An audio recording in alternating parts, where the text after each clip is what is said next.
Do you want your children to hold the guilt and weight of your baggage? Save the date, April 25th at noon Eastern Standard Time. I have a 100% free, no strings attached webinar that I'm going to be teaching you about the 7 key factors that you need to know in order to manifest anything in your life, especially when it comes to your time and your parenting. Head on over to momisincontrol.com/join and go to that website as well. I also have a free gift that I'm going to be giving you when you register. Just put in your name and your email at momisincontrol.com/join. And yes, if you can't make it live on April 25th at noon Eastern Standard Time, we will be sending out a replay. Hey ladies, I'm back. Another day, another podcast. Okay, so today I'm going to read to you and just have a little conversation about something I wrote the other day on Instagram. I know you are afraid, and I'm here to tell you, it's all an illusion. I was the judgy, jealous, and yet so close to dead human, walking around lifeless. My soul was sending me signs, and I never listened. I didn't know how. So I procrastinated until everything I was avoiding blew up in my face. Since then, I took a good hard look at myself in the mirror and stopped listening to every single person's opinion of who I needed to be in the world, and I asked myself this very difficult question. Do you want your children to hold the guilt and weight of your baggage? This question motivated me. It brought me to my knees. It kicked my ass. I hear so many women say, I feel irresponsible for spending that kind of money or time on myself. I don't have time. When I told, aka seeking permission from my husband/partner, they didn't understand why I needed this. Or my all-time favorite, I will wait until my children are older. But here's what they're really saying. I don't feel worthy. I don't respect myself. I don't trust myself. I'm afraid to fail. The honest truth, and you might not want to hear it, is until you look deep within yourself and ask the uncomfortable questions, your life will always feel out of control. Period. Until you sit, until you leap, until you question, until you look yourself in the mirror, things will never change. Period. All right, Mama. I know that was a truth bomb for the day, but I wanted to share it with you. And I've been having more and more conversations with women lately, and I don't know why I didn't see this before, but too often people ask me, how do you motivate yourself? How do you get things done? How did you get your husband on board? How do you get your kids to XYZ? Tell me your secret. And this is why I love writing. This is why I love podcasting. This is why I love connecting and just figuring shit out. Because the more I dug deeper and asked myself, why? Why did I not struggle with some of these things? Or why, when I struggled with these things, did I take action to turn things around?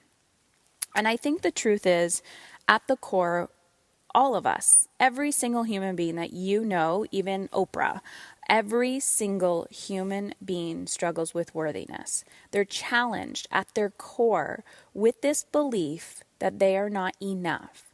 And it doesn't matter where it came from. It could come from your mom, your dad, a teacher, but too often, we're still living in the past of somebody else who said, I am not worthy. And you avoid it. You look around, you try to find socially acceptable ways to get out of things, to make yourself comfortable, to make yourself avoiding doing the uncomfortable things that you don't want to do to grow. And you have to take those risks. You have to leap, you have to jump, you have to not take action when you want to take action. You have to sit still when you want to move quicker. You have to ask yourself things that maybe nobody else has asked you before. You have to leap. You have to believe in yourself when nobody else believes in you. So this morning I went to the gym at 5:30 in the morning, and the gym that I go to, I just actually started going back to this person about a month ago. It's like a small, I don't know what it would be, but I just felt like I wanted to lift weights more and I wanted to have this balance. I'm not a routine person, so my morning routines change all the time. I like consistency of doing something, but I don't like doing the same thing all the time. So it took me a while to figure that out.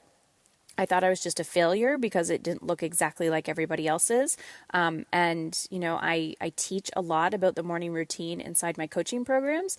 And I was like, guys, here's a template. This is what it looks like. This is what your morning routine can look like. But at the end of the day, you have to make it your own. So there's no right or wrong here. And I think that's where people really get stuck. Like, oh, I'm not doing it perfect, therefore I'm a failure. So I got up this morning, I prepped the night before. I was like, I have my clothes ready. And I showed up. And he just moved his gym. So I had to even drive further than normal. So I get there, I feel like shit, meaning like, obviously I don't have any makeup on. It's like 5:30 in the morning and my hair's crappy. I'm like, oh my God, my mustache is growing back in. My face broke out because I was doing this like facial detox thing. And so I look like a teenager again, and like the acne's on my neck, and I just felt gross. I showed up, and of course I was doing the comparison game with everybody else there. I'm like, oh, look, they have their shit together and I don't. Oh, they're better than me. And I'm like, Heather, shut the fuck up. Like, you are enough. You showed up. You got your ass out of bed at 4:30 in the morning. You even ate before you came to the gym. And look, here you are.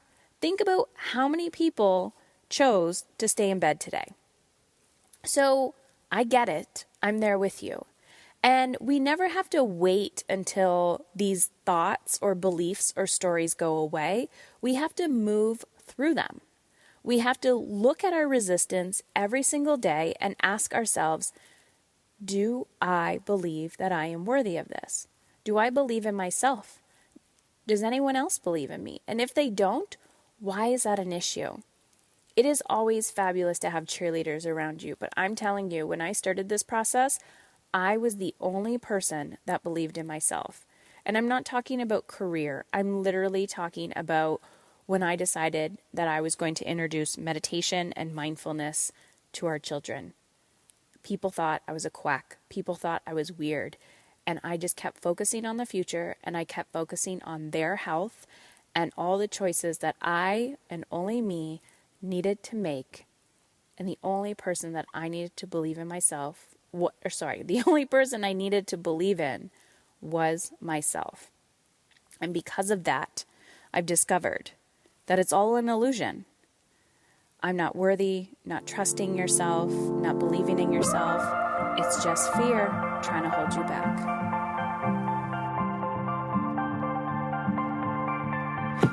Are you secretly hoping your child does as you say and not as you do? Well, guess what? I've teamed up with Big Life Journal to help give your children the tools and strategies they need to live their big life. Their growth mindset journals empower children to face challenges head on, think positive, and embrace mistakes. You can also check out their printables and growth mindset activity cards. It doesn't matter if your child is a toddler or entering high school. Discover how to live in a growth mindset is a lifelong skill we all can learn about. Head on over to momisincontrol.com/big life. And when you use the promo code MIIC until June, you'll get 10% off all your purchases. That's momisincontrol.com/big life, promo code MIIC.